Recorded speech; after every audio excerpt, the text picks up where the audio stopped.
여러분, 성경에 나오는 가장 첫 번째 문장이 있습니다. 그죠? 태초에 하나님이 천지를 창조하시니라. 이것이 원문에 히브리어로 몇 단어로 이루어져 있을까요?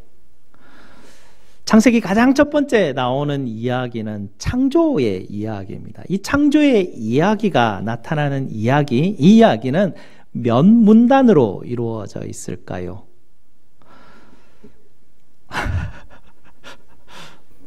여러분, 하나님께서 천지를 창조하실 때 복을 주시고 거룩하게 하시는 날이 몇 번째 날일까요? 다 똑같은 답이죠. 네, 첫 번째 문장은 7단어로 이루어져 있습니다. 그리고 창조 이야기는 7개 문단으로 구성이 되어 있고요. 하나님이 7째 날에 복을 주시고 거룩하게 하셨습니다. 일단 이야기를 쓸 때요, 이야기를 구성할 때 이 구성하는 이 구조가 굉장히 중요합니다. 이 구조를 잘 보게 되면 창조의 이야기의 목적이 어디에 있는지가 보이게 됩니다. 창조 이야기가 몇 번째 날을 향해 가고 있습니까? 7번째 날을 가고 있다는 걸 구조만 봐도 보이게 되죠. 하나님이 이 선지를 창조하실 때 사람을 6번째 날에 창조하셨습니다. 그래서 우리는 6번째 날이 굉장히 중요한 줄 알고 7번째 날은 그저 그냥 지나갈 정도로만 이야기를 우리가 듣게 되는데요. 7번째 날의 이야기를 보게 되면 하나님이 7번째 날이라는 이야기를 그 짧은 문단 안에 3번을 반복하시는 이야기가 첫 번째 창조기사 첫 번째 2장에 보면 1절부터 3절 보면 나타나게 되죠. 나중에 확인 한번 해보세요. 얼마나 하나님이 7번째 날을 강조하고 계시는지. 하나님이 자기의 자신의 모양과 형상을 따라서 사람을 지으셨는데요. 하나님이 왜 지으셨을까요? 피조물을 관리하는 관리자가 없어서 야, 너가 대신해서 내가 이렇게 만들어놨으니까 너가 이거 다 관리해. 그러니 다스릴 권세를 내가 너에게 줄게. 이렇게 관리자로 세우셨을까요? 세상의 왕들은 그렇다라고 생각을 해요. 자기가 신에 의해서 관리자로 임명받았기 때문에 자기는 다스릴 권세가 있다라고 생각하는 왕들이 이전에 있었습니다. 하지만 하나님은 하나님께서 사람을 자기의 형상과 모양을 지으시는 목적을 제7일에 두셨습니다. 제7일을 거룩하고 복되고 거룩하게 하심으로 그 날을 하나님께서는 하나님이 천지를 창조하실 때 에덴이란 공간을 주시면서 한 특별한 날, 시간을 또 지정해 주셔서요. 그 시간 안에 그 안식하는 그 시간이 계속해서 지속적으로 하나님 앞에서 하나님의 임재 앞에서 하나님을 만나고 하나님을 교제하도록 하나님이 인생을 창조하셨습니다. 그 생명을 부어주시는 하나님의 임재와 찬양 앞으로 모든 피조물들을 데리고 와서 하나님 앞에 올려드리는 찬송하고 예배하는 역할로 하나님이 아담을 그 땅 가운데 두셨죠. 그리고 하나님이 아담을 향해서 너라라고 말씀하십니다. 나와 너의 인격적인 교제를 하기 위해서 1장 29절쯤에 보면 너희라고 해서 너라는 이야기를 불러주고 계시죠. 하나님이 너라라고 우리를 향해서 불러주고 계십니다. 그렇게 제7일은 하나님 앞에서 복되고 거룩한 날이 되면서 하나님 앞에 교제하고 하나님과 만나는 시간을 가지게 됩니다. 하나님이 이렇게 천지를 창조하시면서 우리에게 부으신 축복이고 하나님이 창조하시는 목적이 여기에 있었다라는 것을 우리는 창조 이야기를 보면서 우리는 잘 알 수가 있습니다. 그러면서 하나님이 아담에게 2가지를 이야기를 하시면서 너는 반드시 생명의 길을 선택하고 살아라 라고 하나님이 아담에게 명령을 주셨습니다.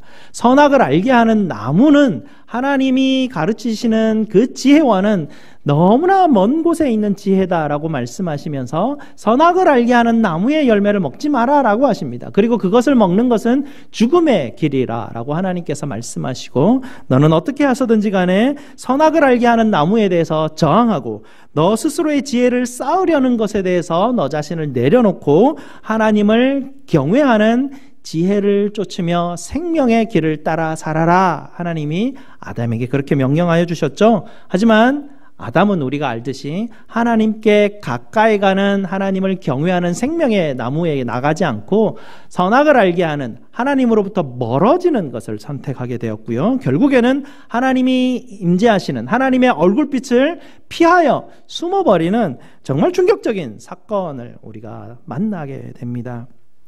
그리고 하나님의 임재가 가득한 에덴으로부터 쫓겨나 버리게 되죠.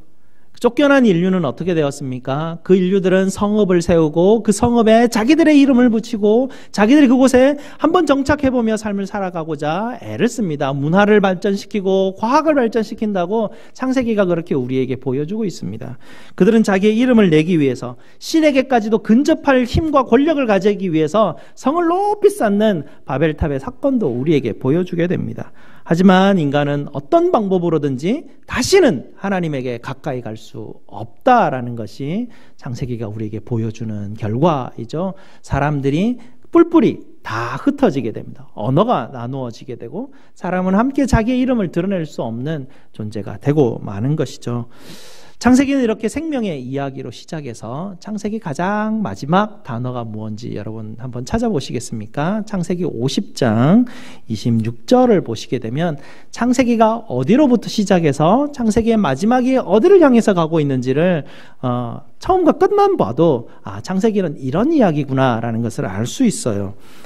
에덴에서 쫓겨난 사람의 결말이 창세기 50장 26절에 이렇게 나와 있습니다. 요셉이 100세의 죽음에 그들이 그의 몸에 향재료를 넣고 애굽에서 입관하였더라 라고 말합니다. 에덴에서 가장 멀리 떨어져 있는 애굽의 무덤에 묻혀 있는 것이 인간의 결과였습니다.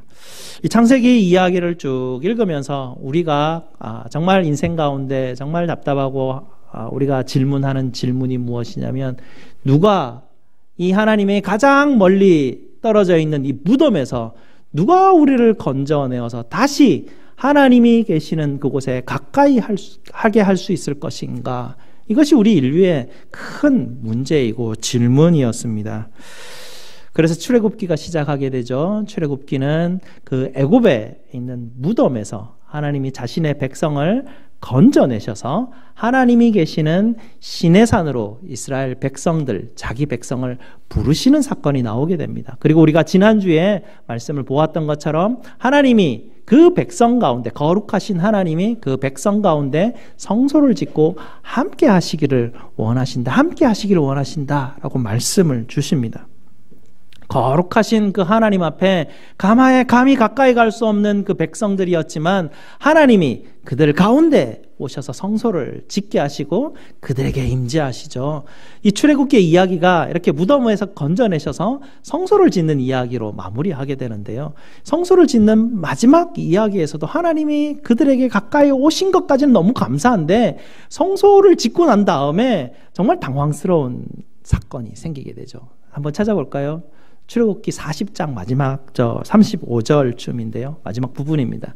출애굽기 40장 35절에 보면 성소가 다 완성이 되고 하나님이 그곳 가운데 하나님의 영광이 임재하여서 그 구름이 빽빽한 가운데 모세가 성소 안에 들어갈 수가 없어요. 성소를 지었으면 뭐합니까? 성소 안에 들어갈 수가 없어요. 모세조차도 성소 안에 들어갈 수 없는 답답한 당황스러운 일로 출애굽기가 마무리가 됩니다. 그럼 어떤 질문이 생깁니까? 어떻게 하면 하나님이 거하시는 성소 안으로 들어갈 수 있을 것인가가 질문이 되죠. 레위기가 답을 줍니다. 그래서 우리가 그 전주에 레위기 16장에 대속죄를 우리가 배웠고요. 짐승의 피로 말미암아서 하나님이 이스라엘 백성들을 정결하게 하시고 대제사장을 이제는 모세와 아론을 하나님의 성소 안으로 들어올 수 있게 합니다. 이스라엘 백성들을 정결하게 하셔서 하나님이 그들 가운데 함께 거하심을 레위기를 통해서 보여주고 계십니다. 이 구약에 있는 시편이나 구약에 있는 모든 이야기가 가고 있는 방향성이 이것이죠. 누가 과연 하나님의 산에 오를 것인가? 누가 과연 하나님께 가까이 갈 수 있을 것인가? 이것이 바로 그들이 구하는 것이고 갈망하는 것이고 하나님의 그 성소에 에덴으로 다시 돌아가고자 하는 것이 우리 인류의 갈망이었습니다. 그런 그 갈망 가운데 우리가 지난주 성소를 보게 되었죠. 하나님이 우리에게 성소를 보여주시고 그 성소 안에 하나님이 등잔에 빛을 비추어 주시고 금벽을 통해서 찬란하게 비추는 하나님을 향해서 하나님의 보좌를 향해서 열어놓은 그 길을 우리가 보게 됩니다. 얼마나 하나님의 보좌 앞에 나아가는 그 길이 찬란한지, 하늘의 그 성소가 얼마나 정말 찬란한지를 조금 그 모형을 통해서만 조금 맛보게 하시는 것을 우리가 지난주에 보게 되었죠. 모세도 감히 가까이 갈 수 없는 그 하나님 앞에 나아가는 그 영광스러운 길이 열린 것입니다. 예수님께서 우리의 영원하신 대제사장 되어주셨습니다. 아멘. 우리 주님이 우리의 대제사장이십니다. 그분께서, 우리 주님께서, 우리 예수님께서 친히 이 땅 가운데 오셔서 속죄 제물이 되어주시고 십자가의 길을 통하여서 우리가 예수 그리스도를 믿는 믿음으로 말미암아서 이제는 우리도 하나님 앞에 가까이 갈 수 있는 길이 열렸습니다. 우리 주님께서 이 땅에 오셔서 우리에게 새롭고 살 길을 우리에게 열어주신 것인데요. 이제 하나님의 나라의 문이 열린 것이죠. 그분 앞에 나아갈 수 있게 됩니다. 오늘 말씀이 이제 여기에서 질문이 생기는데요. 우리 주님께서 친히 이 땅 가운데 오셔서 그분이 짐승의 피도 아니라 자기의 피를 흘리셔서 우리의 죄를 속죄해 주시고 우리로 하여금 이제 하나님의 보좌 앞에 나아가는 길을 열어주셨는데 왜 또 산제물로 우리를 드리라 그럴까? 하나님, 예수님 다 제사 다 끝났는데, 완전하게 온전하게 단번에 모든 제사로 다 끝났는데 왜 또 우리의 몸을 또 산제물로 또 드리라 그러실까라는 것이 오늘 본문을 읽으면서의 질문이었습니다. 이 질문을 다시 우리가 이해하기 위해서 계속 구약에 있는 말씀을 우리가 좀 이해를 해야 하나님이 처음 하나님 앞에 드려지는 제사, 하나님 앞에 가까이 나아가는 방법의 원리들을 우리가 알게 되면 신약에 있는 말씀들이 계속 우리가 이해가 되게 되죠. 자, 레위기에 우리가 돌아가게 되면 속죄일에 짐승의 피로 정결하게 하셨습니다. 하지만 하나님이 레위기 16장에 나오는 이 속죄일이 하나님이 이스라엘 백성에게 주고자 하는 최종 목표가 아니었습니다. 하나님 보좌 앞으로 나아가는 길을 열어주시는 것, 이게 목적이 될 수는 없죠. 여러분, 길을 닦는 목적이 무엇입니까? 길을 닦는 걸로 끝납니까? 그럼 그 길을 그냥 아무도 안 다니고 그냥 길만 덩그렇게 길을 내놓고 있으면 아무렇지도 않지 않습니까? 길을 내는 이유가 반드시 있습니다. 대속죄일을 하나님께서 이스라엘 백성들에게 주시고 하나님 앞에 가까이 가는 길을 열어주신 이유가 있다고요. 대속죄일에서 스탑하고 나는 이제 정결하게 돼서 하나님 앞에 가까이 갈 수 있어, 이렇게 끝나면 안 된다는 이야기입니다. 구약은 거기서 멈추지 않았습니다. 하나님의 최종 목적지는 무엇이냐면 하나님께 나아가는 길을 열어주시고 하나님께서 자기 백성을 정기적이고 지속적으로 불러주셔서 친밀한 교제를 나누시기를 원하시는 것이 하나님의 최종 목적입니다. 이것이 창세기의 제7일에 복을 주시고 거룩하게 하시는 하나님의 목적과 동일한 목적입니다. 하나님은 처음부터 자기 백성을 부르시고 만나시고 친밀하게 교제를 누리며 그들과 기뻐하는 것이 하나님이 우리에게 주신 우리의 제일 되는 목적이었습니다. 자, 오늘 본문 민수기도 한번 볼 텐데요. 이 민수기의 본문을 보게 되면 등잔대를 어떻게 하라라는 아주 자세한 지시사항이 나오게 됩니다. 민수기에 나타나는 지시사항인데요. 하나님이 모세에게 너는 아론에게 가서 이렇게 지시해라 라고 말을 전달해 주죠. 등잔대 등불을 등잔대 앞으로 비춰라 이렇게 말합니다. 등잔대의 일곱 등잔의 등불을 켜서 등잔대의 빛을 앞을 향하게 하라라는 게 명령이었습니다. 여러분, 등잔대 앞에 무엇이 있는지 기억나십니까? 지난주 성소 모양에서 등잔대 맞은편에 뭐가 있죠? 벌써 까먹으셨습니까? 일주일밖에 안 지나갔는데. 등잔대 앞에 떡상이 있습니다. 기억나시죠? 떡상 위에 떡이 몇 덩어리 있죠? 12덩어리. 12덩어리는 이스라엘 12지파가 그 위에, 얼굴의 떡이라 그랬죠? 그 위에 진설되어 있습니다. 이게 무슨 모양일까요? 하나님의 임재하시는 하나님의 불빛이 이스라엘 백성을 계속 비추라라는 것이 민수기의 말씀이에요. 이 등잔 때는 저녁과 아침 매일 불에 그 순전한 그 기름을 그 안에 부어서 빛이 계속해서 나도록 항상 그 앞에 빛을 비추도록 합니다. 빛은 항상 떡상을 향해서 비추게 돼 있어요. 하나님의 백성을 향해서 비추게 돼 있습니다. 그리고 그 떡상의 떡은 안식일에 새로운 떡으로 갈아주라라고 돼 있습니다. 매 7일마다 안식일에 하나님 앞에 나와서 예배드리는 하나님의 백성을 보여주고 있는 것입니다. 항상 비추이는 하나님의 얼굴의 빛 앞에 매주 정기적으로 지속적으로 하나님 앞에 나오는 하나님의 백성의 모습을 성소 안에 하나님께서는 넣어주시고 그것이 하나님 백성의 복이라고 하나님이 보여주시는 것이에요. 그게 성소를 지으면서 우리에게 보여주시는 것이고 등잔대 빛을 비추라 하시면서 우리에게 보여주신 것입니다.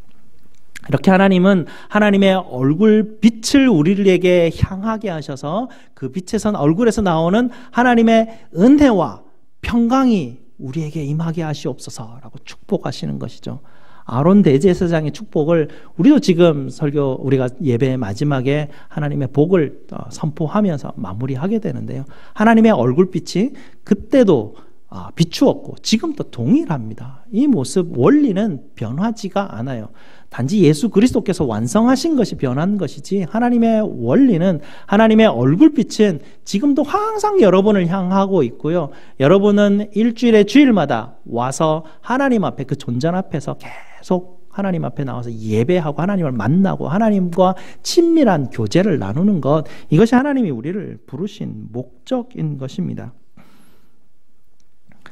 레위기의 백성은 대속죄일에서 머물지 않았습니다. 레위기의 내용은 대속죄일을 넘어서 그 다음 나오는 3분의 1의 내용이 하나님이 만날 공간을 만들어 주었는데 그럼 언제 만날 것인가? 이것이 주제였어요. 이것이 아주 중요한 주제입니다. 하나님은 하나님의 백성에게 만날 장소를 주시면서 항상 언제 만날래? 이게 굉장히 중요한 이슈였어요. 언제 만나게 하셨을까요? 이 만나는 이야기를 절기라고 해서요, 레위기 뒷부분에 아주 상세하게 나타납니다. 하나님은 이스라엘을 성회로 1년 동안 성회로 모일 절기를 몇 번 주셨을까요? 네, 오늘 질문은 다 7번입니다 라고 대답하시면 돼요. 다 7번이에요.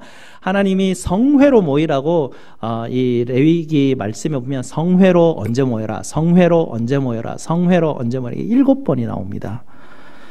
7번이 성회로 모이고 나면 안식하는 날이 7일이 계속해서 7일 동안 모이게 되고요. 또 이 절기는 7번째 달에 주로 모여 있습니다. 그리고 7년마다 안식년을 하나님이 지키라 명령하셨고요.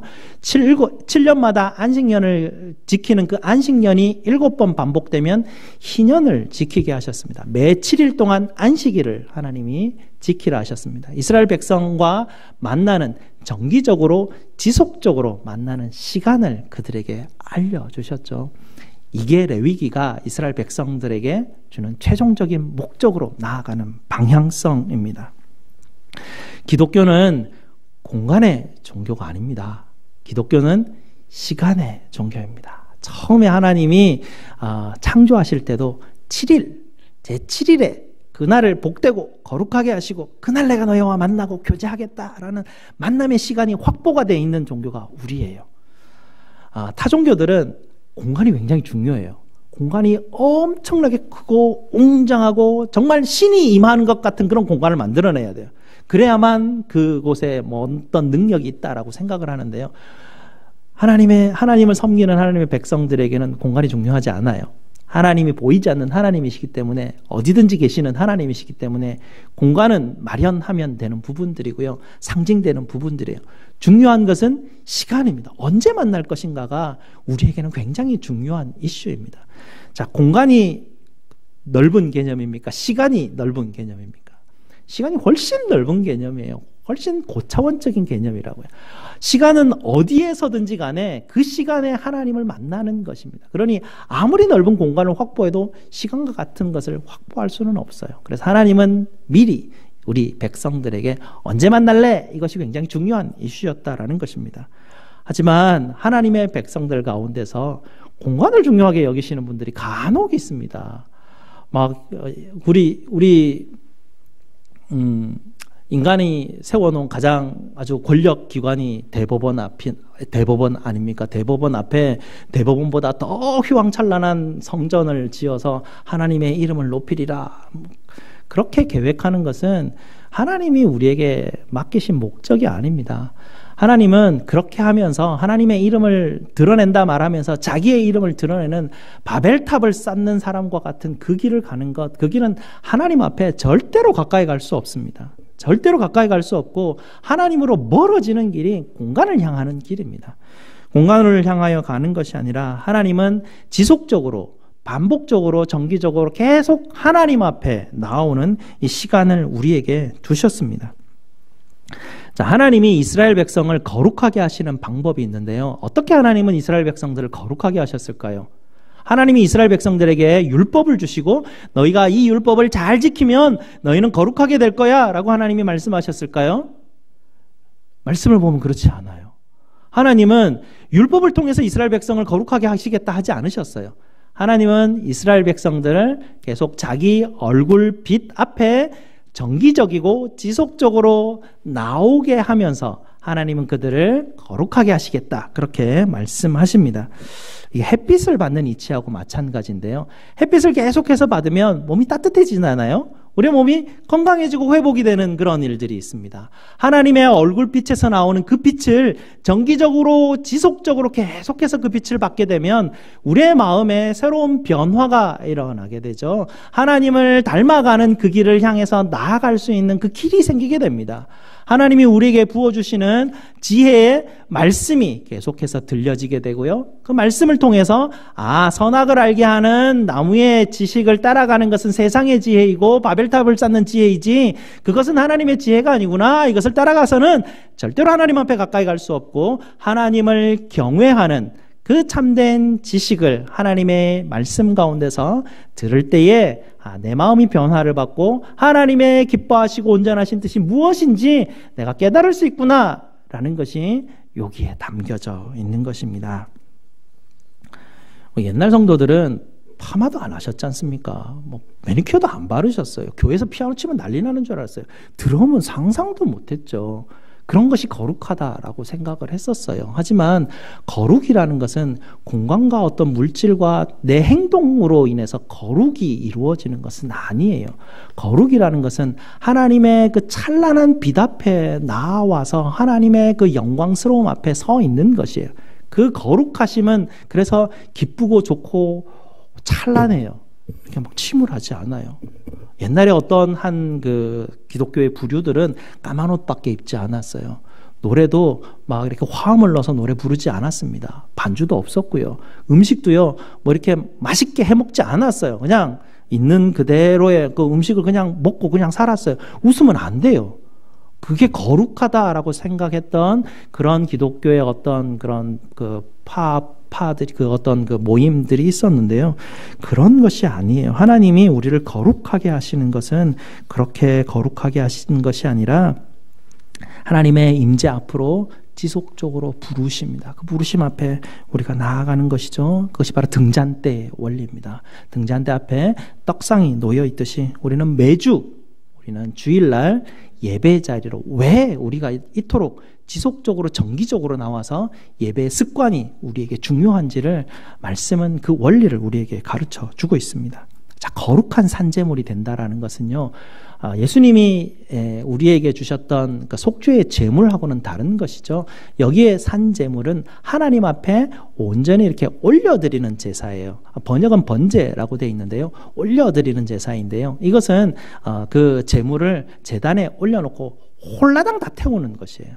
하나도 남김없이 완전히 태워서 그 향기와 그 냄새와 향이 다 하나님 앞에 올려드리는 것, 그것을 번제라고 하고 하나님 앞에 올려드리는 제사라고 하는데요. 그 산제물을 이야기합니다. 그 산제물은 하나님 앞에만 온전히 올라가기 때문에 그 제물은 하나님의 소유가 된다는 증거이죠. 그래서 너희가 거룩한 산제물이 되라는 것은 온전히 하나님 앞에 올려드리고 하나님의 소유라는 증거입니다. 그래서 우리가 이 거룩한 산제물 된다라는 것은 성령의 불이 우리 안에 오셔서 우리에 있는 것들을 다 태워서 하나님 앞에 올려드리는 것이죠.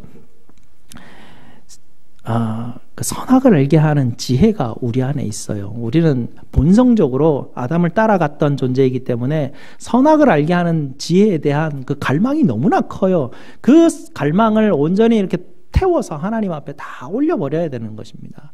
우리 안에 있는 그 선악을 알게 하는 지혜를 하나님 거부하게 하시고, 이제는 하나님께서 내게 주시는 생명의 지혜, 하나님을 경외하는 참된 지혜를 하나님 내게 허락하시옵소서라고 주님 앞에 기도하며 나아갈 때 하나님께서 우리에게 주시는, 하나님의 빛으로 우리에게 부어주시는 은혜와 평강을 의지하는 힘이 생깁니다.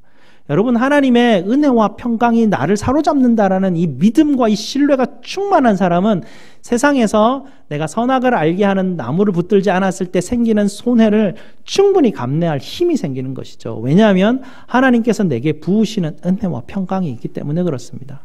아브라함을 여러분 보십시오. 아브라함과 그 조카 롯의 선택을 보게 되면요, 아브라함은 하나님이 그에게 주시고자 하는 약속을 분명히 붙들었습니다. 그러니 롯이 뭘 선택하든지 상관이 없었어요.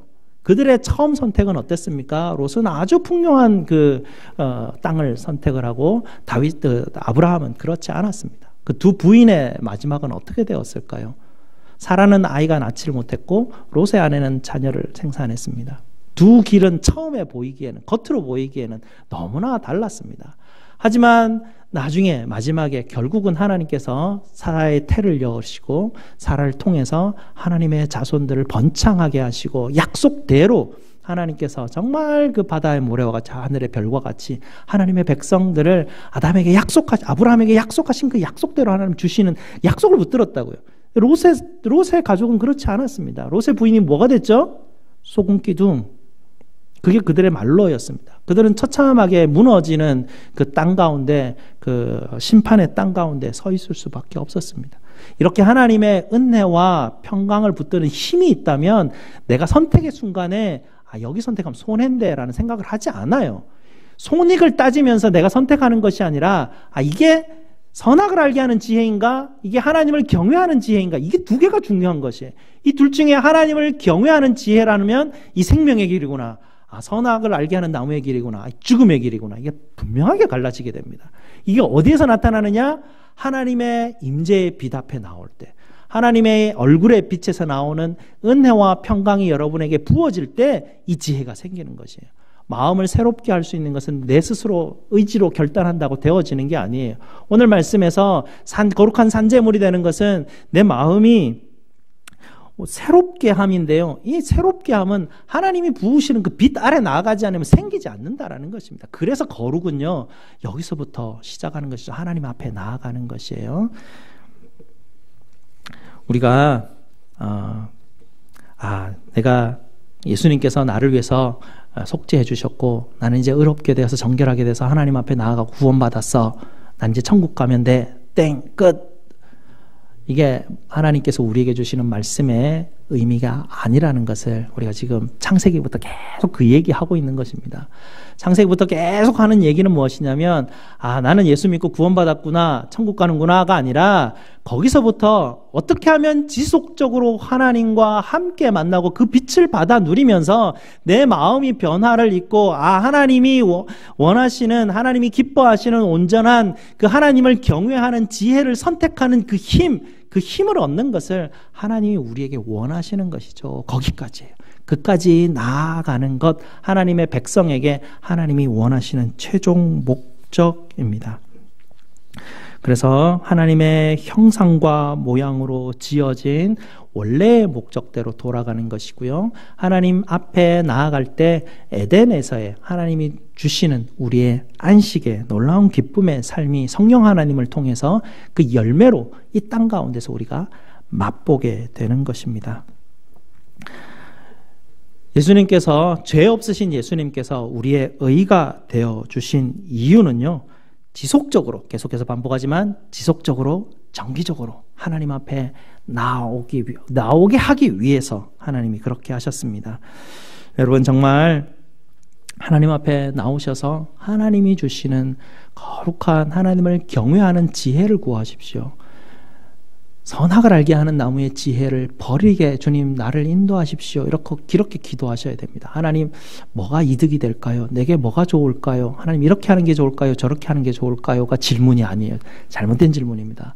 하나님의 질문은 두 가지인데, 하나님을 경외하는 지혜를 선택할 것인가, 세상의 선악을 알게 하는 나무의 지혜를 선택할 것인가, 둘 중에 하나입니다. 이 선택의 기로에서 하나님께서 우리에게 마음을 새롭게 하고 우리에게 정말 그 분별의 힘을 주시게 하는 것은 정기적으로 하나님 앞에 나오는 그 나옴 앞에 있는 것입니다. 그래서 예배를 중시 여기셔야 돼요. 예배 중시 여기시고 하나님의 부르심 앞에 감사함으로 나오시고, 십자가의 길을 통해서 하나님의 빛 앞에 나아가는구나, 이 빛 앞에서 하나님이 나에게 말씀하시는 그 말씀 따라서 내가 가니 내 인생이 정말 하나님 앞에 복되구나 하는 것은 하나님 앞에 찬송하는 마음으로 주님 앞에 나오는 것이죠. 매 주일 하나님의 임재 앞에 나오셔서 거룩하신 하나님을 만나시는 여러분 되시기를 주님의 이름으로 축복드립니다. 아멘. 기도하시겠습니다.